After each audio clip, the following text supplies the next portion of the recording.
Kozhikode corporation UDF മുന്നിൽ കാലങ്ങളോളമായിട്ട് അരനൂറ്റാണ്ടിന്റെ ആ ഒരു തേരോട്ടമാണ് UDF ഇപ്പോൾ തകർത്ത് തരിപ്പണമാക്കുന്നത്. അതെ, മുന്നിൽ നിൽക്കുന്ന ഒരവസ്ഥയാണ്. അതായത് കോൺഗ്രസ്സുകാർക്ക് എല്ലാം തന്നെ അഭിമാനിക്കാവുന്ന സമയമാണ്. ഇനി കുറച്ച് കഴിയുമ്പോൾ എങ്ങനെയാവും എന്നൊന്നും ഇപ്പോ പ്രവചിക്കാൻ സാധിക്കില്ല. UDF മുന്നിൽ എന്നൊരു കാര്യം തന്നെയാണ് മുന്നോട്ട് വെക്കാനുള്ളത്. തിരുവനന്തപുരം കോർപ്പറേഷനിൽ NDA നില മെച്ചപ്പെടുത്തുന്നു. 17 സീറ്റിൽ NDA ഈ പറയുന്നത് പോലെ LDF 13 seat, UDF 7 seat, others 1 എന്ന രീതിയിലേക്ക് കാര്യങ്ങൾ പോകുന്നു. Thrissur corporation UDF 17, NDA 5, LDF 8 എന്ന രീതിയിലേക്ക് കാര്യങ്ങൾ പോകുന്നു. കണ്ണൂർ കോർപ്പറേഷൻ UDF മുന്നേറ്റം, UDF 7, LDF 2 എന്ന രീതിയിലേക്ക് കാര്യങ്ങൾ പോകുന്നു.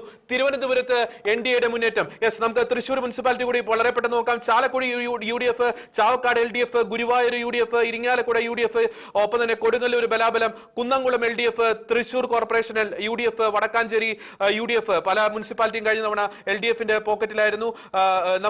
ഇപ്പോൾ അത് UDF-ന്റെ. അപ്പോൾ LDF-ഉം UDF-ഉം തമ്മിലാണ് തൃശ്ശൂർ ഒരു പോരാട്ടം.